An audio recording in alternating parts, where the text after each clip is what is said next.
যদি আমাদের এমন ক্ষমতা থাকতো যে আমরা শুধু মনের জোরে অন্য কাউকে নিয়ন্ত্রণ করতে পারতাম, তাহলে কেমন হতো? আর যদি আমরা কোনো মাধ্যম ছাড়াই একে অপরের সঙ্গে তথ্য আদান প্রদান করতে পারতাম, অর্থাৎ আমাদের মস্তিষ্ক একে অপরের সঙ্গে সংযুক্ত থাকত, যদি সত্যিই এমন কিছু সম্ভব হতো, তাহলে আপনি নিশ্চয়ই কারো সম্পর্কে খারাপ কিছু ভাগার সাহস করতেন না। আজকের এই ভিডিওতে আমরা আলোচনা ও রিক্যাপ করব 2026 সালের কলোনি সিনেমার এক ভয়ঙ্কর বায়োটেকনোলজির গল্প।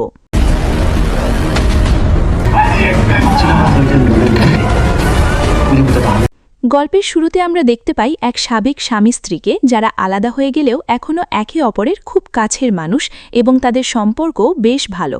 একদিন তারা দুজন একসাথে যায় বায়োলজিক্যাল ইন্টেলিজেন্স নিয়ে আয়োজিত একটি প্রেস কনফারেন্সে। সেখানে কাং উ চল নামের এক সিইও তার বহুদিনের গবেষণার ফলাফল প্রকাশ করছিলেন।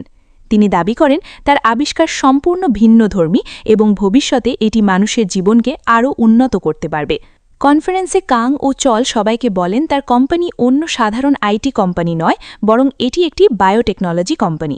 তারপর তিনি নিজের আবিষ্কারের একটি উদাহরণ দেখান।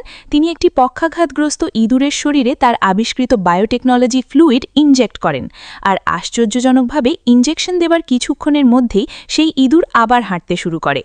তিনি আরও জানান, যদি এই বায়োটেকনোলজি মানুষের ওপর প্রয়োগ করা যায়, তাহলে মানুষ কোনো সরাসরি যোগাযোগ বা ইলেকট্রনিক ডিভাইস ছাড়াই তথ্য আদান প্রদান করতে পারবে, অনেকটা পিঁপড়ের মতো, যারা শুধুমাত্র সংকেত পাঠিয়েই একে অপরের সঙ্গে তথ্য শেয়ার করে।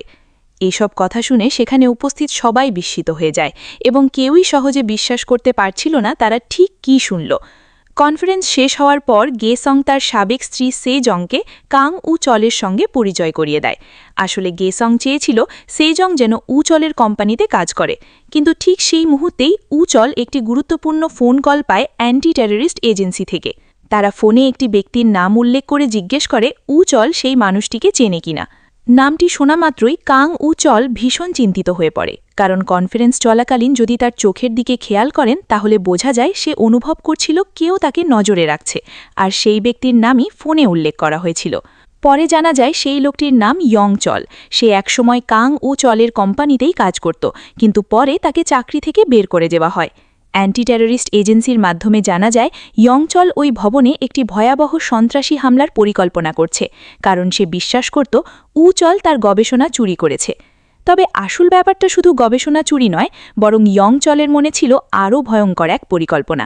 কনফারেন্সে উ চল যে গবেষণার কথা বলেছিল সেটিকে ব্যবহার করে সে মানুষের মস্তিষ্ক নিয়ন্ত্রণ করতে চেয়েছিল এবং পৃথিবীতে এক বিশাল পরিবর্তন আনতে চেয়েছিল। অন্যদিকে কাং উ চলের উদ্দেশ্য ছিল ভবিষ্যতে মানুষের জীবনকে সহজ ও উন্নত করা, কিন্তু ইয়াং চলের চিন্তাভাবনা ছিল সম্পূর্ণ আলাদা। সে মানুষের স্বাধীনতাকেই নিয়ন্ত্রণ করতে চেয়েছিল, আর সেই কারণেই দুজনের মধ্যে মতবিরোধ তৈরি হয় এবং ইয়াং চল নিজের আলাদা পথ বেছে নেয়। অন্যদিকে আমরা দেখতে পাই হিউনসুক নামের এক সিকিউরিটি গার্ডকে, যে ওই ভবনেই কাজ করত। সেদিন হিউনসুক তার বড় বোনকে নিয়ে বাইরে ঘুরতে বেরিয়েছিল। আসলে তার বড় বোন চেয়েছিল সেখানে কর্মরত নিজের ছোট ভাইয়ের সঙ্গে দেখা করতে। সেই সময়ে হিউনসুক তার বোনকে একসাথে ক্যাম্পিংয়ে যাওয়ার এবং মাংস গ্রিল করার প্রস্তাব দেয়, আর এইটা শুনে তার বোন খুব খুশি হয়ে যায় এবং সেই দিনের জন্য অধীর আগ্রহে অপেক্ষা করতে থাকে। এদিকে আবার ফিরে আসি সেজং এবং গিউসংয়ের কাছে। তখন সেজং জানতে চায় গিউসং তার ক্যারিয়ার নিয়ে এত চিন্তিত কেন। পরে জানা যায় গিউসং খুব শিগগিরই তার নতুন স্ত্রী ও সন্তানকে নিয়ে চিরতরে আমেরিকায় চলে যেতে যাচ্ছে। অন্যদিকে ঠিক তখনই হিউনসুক হঠাৎ খবর পায় যে ভবনের ভেতরে বড় ধরনের গোলমাল শুরু হয়েছে, আর অবাক করার বিষয় হল ভবনের বাইরে ইতোমধ্যেই অসংখ্য পুলিশ মোতায়েন করা হয়েছে। এদিকে সেজং এবং গিউসং লাঞ্চ শেষ করার পর হঠাৎ দেখতে পায় কয়েকজন মানুষ দৌড়ে আসছে এবং সবাইকে পালাতে বলছে, কারণ সেখানে অস্বাভাবিক কিছু ঘটছে। নিজেদের সামনে ঘটে যাওয়া অদ্ভুত পরিস্থিতি দেখে সেজং এবং গিউসং দ্রুত সেখান থেকে পালানোর চেষ্টা করে, কারণ তারা দেখতে পায় বিশাল এক জনতা হঠাৎ উন্মত্ত হয়ে উঠেছে। এই বিশৃঙ্খলার মাঝখানে কেউ একজন মাটিতে পড়ে যায়, আর সে ছিল হিউনসুকের বড় বোন। সেজং এই দৃশ্য দেখে চুপ করে দাঁড়িয়ে থাকতে পারেনি। ভাগ্যক্রমে কিছুক্ষণ পর হিউনসুকও অস্বাভাবিক পরিস্থিতির খবর পেয়ে দ্রুত সেখানে এসে তার বড় বোনকে উদ্ধার করে। কি ঘটছে তা বুঝতে পেরে আর চারপাশে নিয়ন্ত্রণ হারানো মানুষের ভিড় দেখে এবং বেরোনোর কোনো পথ না পেয়ে তারা সবাই মিলে একটি কাপড়ের দোকানের ভেতরে লুকিয়ে পড়ে। পরিস্থিতি এতটাই ভয়াবহ ও বিশৃঙ্খল ছিল যে আসলে কি ঘটছে কেউই বুঝতে পারছিল না। হঠাৎ সেখানে আতঙ্কিত মানুষদের একজন ভুল করে লাইট বন্ধ করে দেয়, আর আশ্চর্যজনকভাবে দেখা যায় এতে উন্মত্ত হয়ে যাওয়া মানুষগুলো আবার শান্ত হয়ে যায় এবং আর আক্রমণাত্মক আচরণ করে না। সেখানে উপস্থিত সবাই ভাবতে থাকে আসলে কি হচ্ছে। তখন একজন ব্যক্তি, যিনি আসলে একজন পুলিশ অফিসার ছিলেন, ঘোষণা দেন যে এটি একটি বায়োটেররিস্ট হামলা।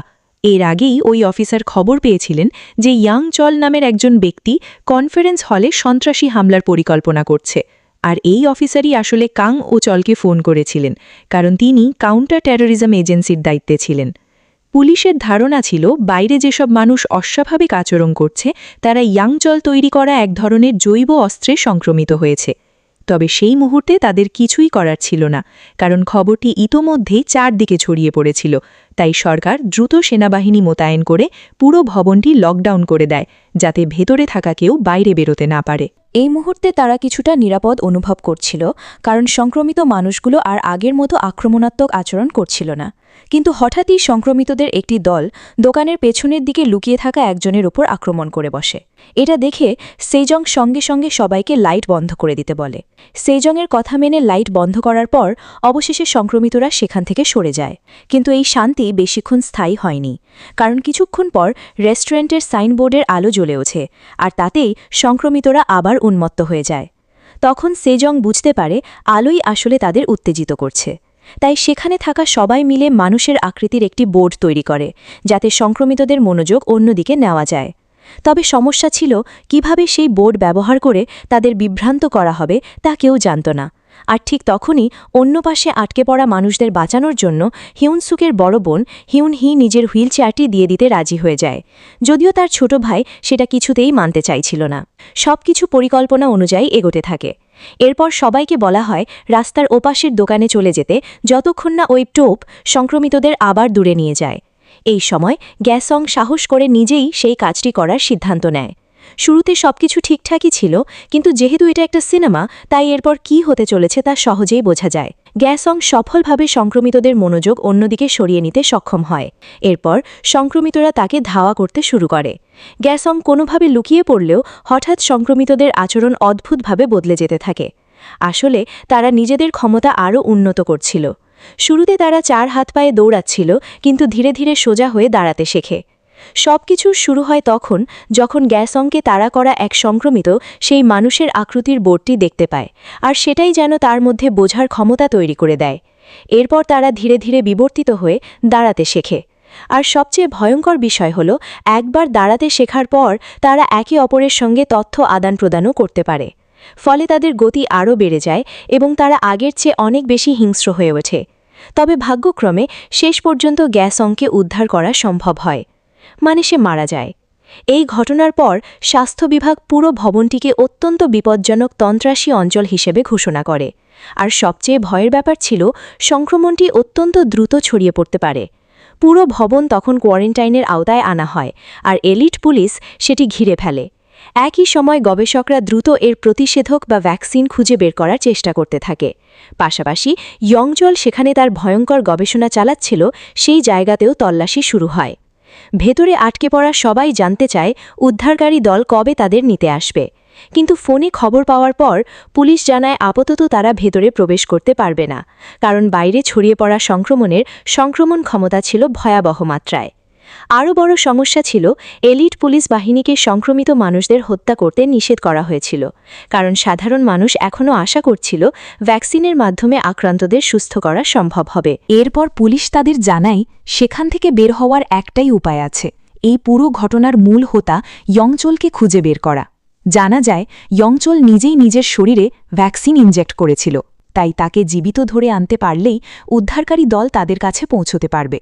কিন্তু সমস্যা হল ইয়ংচল এখন ঠিক কোথায় আছে সেটা কেউই জানত না। এ কথা শোনার পর সেজং বুঝতে পারে ইয়ংচল কোথায় থাকতে পারে, কারণ এর আগে সে ব্যক্তিগতভাবে কাং ওচলের সঙ্গে দেখা করার পরিকল্পনা করেছিল। সেজংয়ের শেষ মনে আছে ইয়ংচলকে সেই 3য় তলায় দেখেছিল। এখন ইয়ংচলের অবস্থান জানা গেলেও বড় সমস্যা ছিল সেখানে পৌঁছনো, কারণ তারা যেখানে লুকিয়েছিল সেখান থেকে বের হওয়াটাই ছিল অত্যন্ত কঠিন। অন্যদের থেকে আলাদা সিজং একজন অধ্যাপক ছিলেন, আর সেই কারণেই সে কাং ওচলের কোম্পানিতে যোগ দিতে চেয়েছিল। পর্যবেক্ষণ করতে গিয়ে সে বুঝতে পারে বাইরে থাকা সংক্রমিতরা ধীরে ধীরে বুদ্ধিমান হয়ে উঠছে। তারা হামাগুড়ি দেওয়া, দৌড়ানো এবং মানুষের আকৃতি চিনতে পারার মতো ক্ষমতাও অর্জন করেছে। সিজংয়ের মনে হয় তাদের এই ক্ষমতা অনেকটা পিঁপড়ের মতো, যারা একে অপরের সঙ্গে তথ্য আদান প্রদান করতে পারে। তাই সে একটি পরিকল্পনা করে। তার ধারণা ছিল যদি সংক্রমিতদের ভুল তথ্য দেওয়া যায় তাহলে তারা বিভ্রান্ত হয়ে যাবে এবং উদ্দেশ্যহীনভাবে ঘুরে বেড়াবে। এই কারণেই সেজং বলে যদি তাদের মধ্যে একজন বাইরে গিয়ে সংক্রমিতদের কাছে একটি নির্দিষ্ট গন্ধ পৌঁছে দেয় এবং পরে অন্য গন্ধ নিয়ে ফিরে আসে, তাহলে সংক্রমিতরা হয়তো তাকে চিনতে পারবে না। বেশিক্ষণ সেখানে বসে থাকা সম্ভব নয় বুঝতে পেরে তাদের মধ্যে একজন, মিস্টার ওয়াহিউ, নিজেই বাইরে গিয়ে সংক্রমিতদের বিভ্রান্ত করার দায়িত্ব নেয়। তারা নিজেদের বাঁচানোর জন্য কয়েকটি মূর্তি এবং ডাক্ট টেপও প্রস্তুত করে, যাতে সংক্রমিতরা কামড়াতে না পারে। সব প্রস্তুতি শেষ হলে সেজং মিস্টার ওয়াহিউর গায়ে একটি বিশেষ পারফিউম মেখে দেয়। মিস্টার ওয়াহিউর পরিকল্পনা ছিল পাশের দোকান থেকে একই গন্ধের আরও পারফিউম নিয়ে আসা। এরপর স্পষ্ট বোঝা যায় সংক্রমিতরা নিজেদের মধ্যে তথ্য আদান প্রদান করছে যে তাদের লক্ষ্যবস্তির গন্ধ বদলে গেছে। মিস্টার ওয়াহিউ জীবন বাজি রেখে ফিরে আসার পর তারা দোকানে থাকা সব মূর্তির গায়েও সেই একই পারফিউম ছড়িয়ে দেয়। এরপর সবাই নিজেদের শরীরে ভিন্ন ভিন্ন গন্ধ লাগিয়ে নেয়, ঠিক যেমনটা মিস্টার ওয়াহিউ করেছিল। সবকিছু প্রস্তুত হয়েছে মনে হলে সেজং সংক্রমিতদের ভেতরে ঢুকতে দেয় এবং অপেক্ষা করতে থাকে তারা কিভাবে তথ্য আদান প্রদান করে তা দেখার জন্য। সবকিছু নিরাপদ মনে হওয়ার পর তারা এলিভেটরে উঠে তৃতীয় তলায় যাওয়ার সিদ্ধান্ত নেয়, যেখানে তখন ইয়ং চলছিল। কিন্তু সেই সময় একটি মেয়ে আতঙ্কে চিৎকার শুরু করে বসে, আর তার চিৎকারের কারণে পুরো পরিস্থিতি আরও বিপজ্জনক হয়ে ওঠে। মেয়েটির এক বন্ধু তাকে সাহায্য করার চেষ্টা করলেও সে ভয়ে সম্পূর্ণ নিয়ন্ত্রণ হারিয়ে ফেলে, যেন পাগলের মতো আচরণ করতে থাকে। এটা দেখে হিউন সুক তাকে সাহায্য করতে এগিয়ে যায়, কারণ তার চিৎকার চারপাশের সংক্রমিতদের আরও আকৃষ্ট করতে পারত। এদিকে হিউন সুক প্রচণ্ড রাগ নিয়ে সংক্রমিতদের প্রতিরোধ করতে থাকে।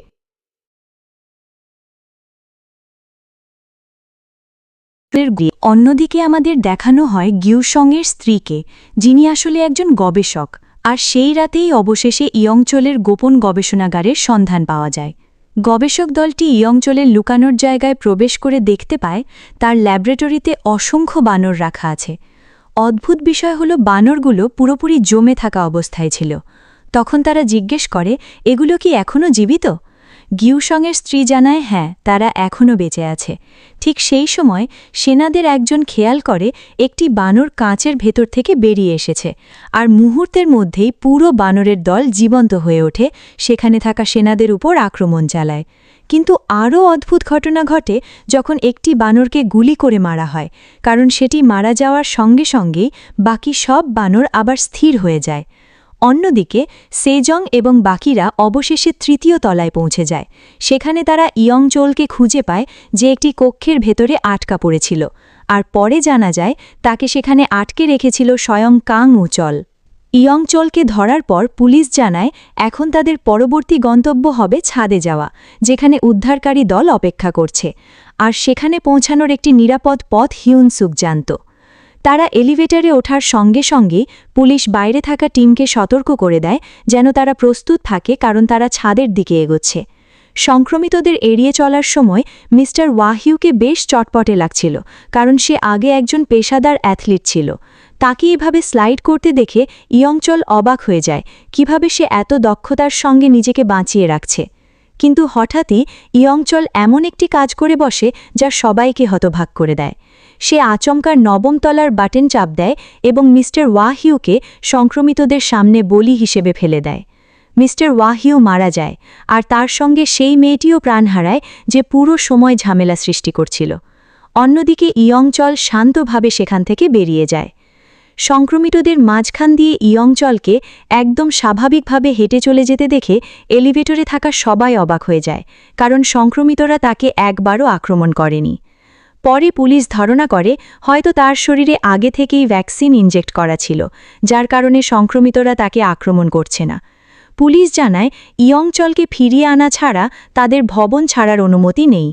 তখন হিউন সুকের বড় বোন হিউন হি প্রস্তাব দেয় যে তারা সিসিটিভি কন্ট্রোল রুমে যেতে পারে, কারণ সেখান থেকে ইয়ংচলের বর্তমান অবস্থান খুঁজে বের করা সম্ভব হবে। কিন্তু সেখানে পৌঁছে তারা দেখে সিসিটিভি রুমটি পার্কিং লটের কাছেই অবস্থিত, আর সেই জায়গায়ও সংক্রমিতরা ঘুরে বেড়াচ্ছে। এর মধ্যেও আগের মতোই সেই মেয়েটি আবার ঝামেলা শুরু করে দেয়।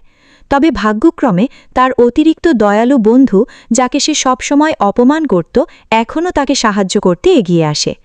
সংক্ষেপে বলতে গেলে সবকিছু কিছুটা নিরাপদ হওয়ার পর তারা আবার ইয়ংচলকে খুঁজতে বের হয়। এদিকে সেজং ভাবতে থাকে ইয়ংচল কিভাবে বুঝতে পারল যে মিস্টার ওয়াহিউ তখন স্লাইড করছিল, যেন সে সবকিছু নিজের চোখে দেখছে। তখন সেজংয়ের মাথায় আসে সংক্রমিতরা যা দেখছে ইয়ংচলও হয়তো সেটাই দেখতে পাচ্ছে। আর তখনই তারা বুঝতে পারে হিউনসুকের যে নিরাপদ পথ আছে সেটা আসলে ইয়ংচল আগেই জেনে গিয়েছিল, কারণ ইয়ংচলই ইচ্ছাকৃতভাবে সংক্রমিতদের সেই এলিভেটরের দিকে নিয়ে গিয়েছিল যেখানে মিস্টার ওয়াহিউ এবং আরও কয়েকজন মারা গিয়েছিল। সিসিটিভি ফুটেজে তারা দেখতে পায় ইয়ংচল তৃতীয় তলায় রয়েছে এবং সে একজন সংক্রমিত ব্যক্তির সঙ্গে কথা বলছে। আর তখনই সেজং বুঝতে পারে সেই সংক্রমিত মানুষটি আসলে সিইও কাং উচল, যাকে সে প্রথম সংক্রমিত ব্যক্তি বলে মনে করেছিল। ইয়ংচলকে দেখা যায় ইচ্ছাকৃতভাবে নিজের হাত কামড়ে দিচ্ছে। কেন সে এমন করল তা কেউ বুঝতে পারেনি, কিন্তু এর পরপরই আশপাশের সব সংক্রমিতরা হঠাৎ অদ্ভুত প্রতিক্রিয়া দেখাতে শুরু করে। কেউ বুঝতে পারছিল না আসলে কি হচ্ছে, তবে সেজং নিশ্চিত হয় যে সংক্রমিতরা নতুন কোনো তথ্য পেয়েছে। এটাকে সুযোগ মনে করে তারা আবার ইয়ংচলকে ধরতে রওনা দেয়, কারণ সে খুব বেশি দূরে ছিল না। এই সময় হিউনসুকের বড় বোন হিউনহি দূর থেকে তাদের নজর রাখতে থাকে এবং নিরাপদ পথ নির্দেশনা দিতে থাকে। কিছুক্ষণ পর অবশেষে ইয়ংচল আবার তাদের হাতে ধরা পড়ে, কিন্তু স্বাভাবিকভাবেই তাদের পরিকল্পনা এত সহজে সফল হওয়ার কথা ছিল না। তারা দ্রুত একটি কক্ষে গিয়ে লুকিয়ে পড়ে, আর তখনই সেজং বুঝতে পারে ইয়ংচল সংক্রমিতদের চোখের মাধ্যমেই যোগাযোগ করতে পারে এবং তাদের লুকানোর জায়গাও বলে দিতে পারে। এটা বুঝেই সেজং সঙ্গে সঙ্গে নিজের চোখ বন্ধ করে ফেলে, কিন্তু ইয়ংচল তাকে জানায় এতে কোনো লাভ হবে না। তাই সেজং সিদ্ধান্ত নেয় এখন থেকে তারা শুধুমাত্র মোবাইল ফোনের মাধ্যমে যোগাযোগ করবে, যাতে ইয়ংচল তাদের পরিকল্পনা শুনতে বা দেখতে না পারে। এদিকে ইয়ংচল আবার ধরা পড়েছে, আর হিউনসুকের বড় বোন হিউনহি তাদের একটি নিরাপদ পথ দেখিয়ে দিতে থাকে। সংক্ষেপে বলতে গেলে পথ নিরাপদ কিনা নিশ্চিত হওয়ার পর সেখানে থাকা পুলিশ অফিসার হিউনসুককে জিজ্ঞেস করে যখন তাদের গন্তব্য এতই কাছেই তখন তারা আবার আগের পথে ফিরে যেতে চাইছে কেন। আর অবশ্যই হিউনসুকের কারণ ছিল তার বড় বোনকে নিয়ে আসা, যে এখনও সেখানে আটকে ছিল। ঠিক তখনই তাদের মধ্যে তর্ক শুরু হয়ে যায়, কারণ কয়েকজন এতে রাজি ছিল না এবং ঝুঁকি নিয়ে আবার ফিরে যেতে চায়নি। এ কথা শুনেই হিউনসুক ভীষণ রেগে যায়, কারণ তার মনে হচ্ছিল তার বড় বোন না থাকলে তারা এতক্ষণে বাঁচতেই পারত না। তাদের তর্ক ধীরে ধীরে আরও বাড়তে থাকে, আর সেই সময় পুলিশ অফিসার অসাবধানতাবশত হিউনসুকের বড় বোনের অবস্থানের কথা বলে ফেলে। ফলে ইয়ংচল সেই তথ্য জেনে যায় এবং সংক্রমিতদের সিসিটিভি কন্ট্রোল রুমে হামলা করতে পাঠায়। ইয়ংচল কি করতে যাচ্ছে বুঝতে পেরে হিউনসুক তাকে থামানোর চেষ্টা করে। এরপর হিউনসুক ঘোষণা দেয় তার বড় বোনকে ফিরিয়ে না আনা পর্যন্ত সে কাউকে ইয়ংচলকে নিয়ে যেতে দেবে না। কিন্তু পুলিশ তাকে তার বোনকে ভুলে যেতে বলে, অথচ ছেড়ে দেওয়া শব্দটা যেন হিউনসুকের জীবনে কখনো ছিলই না। তাই সে একাই সেখানে যাওয়ার সিদ্ধান্ত নেয়। সেজংও এই সিদ্ধান্ত মেনে নিতে পারেনি এবং তাকে থামানোর চেষ্টা করে, কিন্তু শেষ পর্যন্ত কিছুই করতে পারেনি। এই পরিস্থিতির মাঝেই হিউনসুক তার বড় বোনকে ফোন করে জিজ্ঞেস করে কোন পথ দিয়ে গেলে নিরাপদে তার কাছে পৌঁছানো যাবে। ভয়ে কাঁদতে কাঁদতে তার বড় বোন তাকে একটি পথ বলে দেয়, কিন্তু পথটি শুনেই হিউনসুক অবাক হয়ে যায়, কারণ সেই পথ তার বোনের কাছে নয় বরং ওপরের তলার এলিভেটরের দিকে নিয়ে যায়। তখন সে বুঝতে পারে তার বোন আসলে চায় সে বেঁচে থাকুক। সে নিজের জীবন বিসর্জন দিয়েও ছোট ভাইকে বাঁচাতে চেয়েছিল। কিন্তু হিউনসুক রাগে ফেটে পড়ে এবং চিৎকার করে তার বোনকে আসল পথ বলতে বলে। দুঃখজনকভাবে তার বোন কোনো উত্তর না দিয়ে ফোন কেটে দেয়। কিছুক্ষণ পর হিউনসুক সবাইকে একটি মেসেজ পাঠায়। সেখানে সে জানায় তারা কেউ হয়তো সেই জায়গা থেকে জীবিত বের হতে পারবে না, কিন্তু সে ইয়ংচলকে হত্যা না করা পর্যন্ত থামবে না। অন্যদিকে গবেষণায় জানা যায় যে সংক্রমিত মানুষদের আর সুস্থ করা সম্ভব নয়, কারণ তাদের মস্তিষ্ক কার্যত মৃত হয়ে গেছে। আর গিউসংয়ের স্ত্রী, যিনি একজন গবেষক, পর্যবেক্ষণের ভিত্তিতে পরামর্শ দেন যে প্রথম সংক্রমিত ব্যক্তিকে হত্যা করতে পারলে হয়তো বাকি সংক্রমিতদেরও থামানো সম্ভব। এরপর কর্তৃপক্ষ ভবনে প্রবেশের অনুমতি পায় এবং প্রথম সংক্রমিত ব্যক্তিকে খুঁজে বের করার দায়িত্ব দেওয়া হয়। এদিকে হিউনসুক তাদের খুঁজতে বের হলে সে ইচ্ছাকৃতভাবে একটি ঘোষণা চালু করে তাদের অবস্থান প্রকাশ করে দেয়। ফলে স্বাধীন হতে চাওয়া ইয়ংচোল সংক্রমিতদের তাদের দিকে টেনে নিয়ে আসে। সেই সময় পুলিশ অফিসার পুরোপুরি উন্মাদের মতো আচরণ করছিল। সে এক মোটা লোককে গুলি করে যাকে সে টোপ হিসাবে ব্যবহার করতে চেয়েছিল। কিন্তু তারা ভেবেছিল সবকিছু পরিকল্পনা মতো চলছে, অথচ বাস্তবে ইয়ংচোলই পুরো বিষয়টি সাজিয়েছিল যাতে সংক্রমিতরা তাদের ওপর ঝাঁপিয়ে পড়ে। এই সুযোগে সেইজং ইয়ংচোলকে নিজের নিয়ন্ত্রণে নিয়ে পালিয়ে যায়। পুলিশ অফিসার পরে জ্ঞান ফিরে পেয়ে তাদের পিছু নেওয়ার চেষ্টা করে, কিন্তু যে মোটা লোকটিকে সে টোপ বানিয়েছিল সে সাহায্যের জন্য আকুতি জানায়, আর শেষ পর্যন্ত সেই অফিসারই মারা যায়। এরপর সেজং, সেই মেয়েটি এবং সবসময় নির্যাতিত হওয়া ছেলেটি একটি নিরাপদ জায়গায় লুকিয়ে পড়ে, আর সেজং বেরিয়ে যায় আগের সেই পুলিশ অফিসারের মোবাইল ফোনটি আনার জন্য, কারণ উদ্ধারকারী দলের সঙ্গে যোগাযোগ করার মতো একমাত্র ফোন সেটাই ছিল। তারা নিজেদের পরিকল্পনা গোপন রাখার চেষ্টা করলেও দুর্ভাগ্যবশত ইয়ংচোল আগেই সব জেনে গিয়েছিল। অন্যদিকে যেহেতু সংক্রমিতদের আর সুস্থ করা সম্ভব নয় এবং কাং উচোলকেও খুঁজে পাওয়া গেছে, তাই 2টি আলাদা টিম পাঠানো হয়। একটি টিমের কাজ ছিল ইয়ংচোলকে আটক করা, আর অন্য টিমকে আদেশ দেওয়া হয় সব সংক্রমিত এবং কাং উচোলকে হত্যা করার জন্য। আবার ফিরে আসি সেই ঝামেলাপূর্ণ মেয়েটির কাছে। এতদিন যাকে সে অপমান ও নির্যাতন করেছে, অবশেষে তার কাছেই নিজের ভুল স্বীকার করে আন্তরিকভাবে ক্ষমা চায়। আর ঠিক সেই সময় অবশেষে উদ্ধারকারী দল তাদের নিতে সেখানে পৌঁছে যায়। কিন্তু আবারও দেখা যায় পুরো ব্যাপারটাই ছিল ইয়ংচোলের আরেকটি ফাঁদ। বাইরে এসে যখন সেজং পুলিশ অফিসারের ফোন ব্যবহার করে দ্রুত সাহায্য পাঠানোর অনুরোধ করছিল, তখন না বুঝেই সে সেই কক্ষ ও তলার নামও বলে ফেলে যেখানে ইয়ংচোলকে লুকিয়ে রাখা হয়েছিল। আর সেজং যাদের মৃত ভেবেছিল, আশেপাশে সেই সংক্রমিতরাই আসলে সব কথা শুনছিল এবং তথ্যগুলো একে অপরের মধ্যে ছড়িয়ে দিচ্ছিল। এই পরিস্থিতির মাঝেও নিজের স্বভাব অনুযায়ী সেই স্বার্থপর লোকটি আবারও সেই মেয়েটিকে বলি দেওয়ার চেষ্টা করে, যাকে সে সব সময় অপমান করত। কিন্তু শেষ পর্যন্ত সে নিজের কর্মফল পেয়ে যায়। সংক্ষেপে বলতে গেলে শেষ পর্যন্ত কাং উচলকে হত্যা করা হয়, আর সবার ধারণা ছিল এতে সব সংক্রমিত নিশ্চল হয়ে যাবে। কিন্তু অবাক করার বিষয় হলো তাদের কিছুই হলো না, কারণ আসল নিয়ন্ত্রণের কেন্দ্র ইতোমধ্যেই বদলে গিয়েছিল। এদিকে সেজং যখন দেখতে পায় ইয়ংচোল সেই ঘর থেকে পালিয়ে গেছে যেখানে তাকে আটকে রাখা হয়েছিল, তখন সে হঠাৎ অন্যদিক থেকে হিয়নসুককে আসতে দেখে, যে ইয়ংচোলকে শেষ করে দিতে এসেছিল।